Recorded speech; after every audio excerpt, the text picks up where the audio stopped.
आप उसकी चिंता मत करो।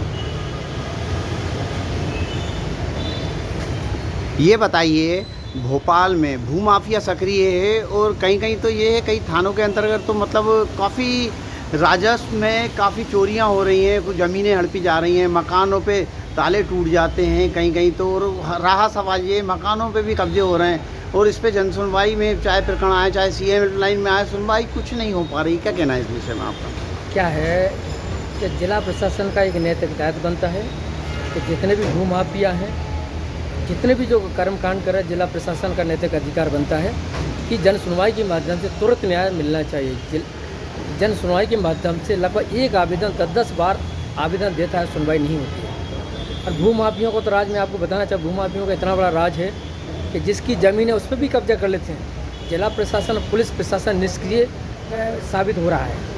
आज जैसा कि हम कहते हैं कि रेजिमेंट रोड पर एक जैन ट्रस्ट है, उस टेस्ट चूँकि फर्जी टेस्ट ऐसा बताया गया है कई लोगों के माध्यम से, मैंने सूचना प्राप्त की कि टेस्ट फर्जी है। इसके पश्चात भी वहाँ पर दुकानें विक्रय की जा रही हैं, वहाँ पर टेंट का बहुत बड़ा भूमाफिया व्यक्ति है।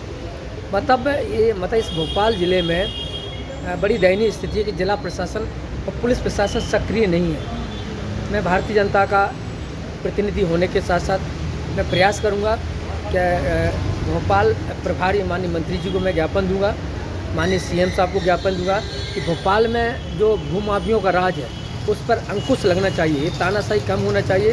हमारे वर्ग के लोग बड़े पीड़ित हैं।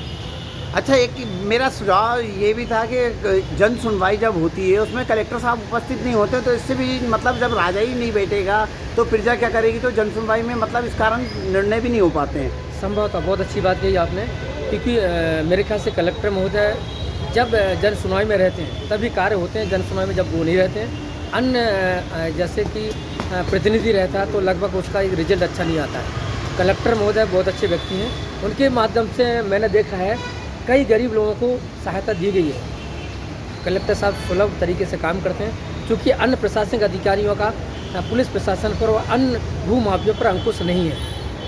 अच्छा, और ये आप बताइए, कम से कम डेली रिपीट हो रहे हैं, हर मंगलवार को जनसुनवाई में प्रकरण रिपीट होते हैं, और रहा सवाल ये है कि ज़्यादातर प्रकरण आते हैं कई मकान के, कई ज़मीन के, कई दुकानों के, इस टाइप के प्रकरण 50% से ऊपर आ रहे हैं। इसमें आपका क्या कहना है? जनरली क्या होता है कि भाई एक आवेदन जब आवेदन यहाँ पे जन सुनवाई में देता है तो जिला प्रशासन का नैतिक दायित्व बनता है कि उस पर गंभीरता से विचार कर उस पर कार्रवाई की जाना चाहिए। इस संबंध में मैं माननीय मुख्यमंत्री जी के ओएसडी से मेरी चर्चा हुई थी। मैं प्रयास करूँ शीघ्र मैं माननीय मुख्यमंत्री जी को ज्ञापन दे करके मध्य प्रदेश में जितनी जिलों में जन सुनवाई का कार्य होता है वो कहीं ना कहीं कमज़ोर प्रतीत होता है। हम चाहते गंभीरता से काम हो, आम पब्लिक का काम हो। हमारी भारतीय जनता पार्टी की सरकार है और हम नैतिक दायित्व समझते हैं कि सरकार गंभीर है, चिंतन है कि आम जनता का काम होना चाहिए।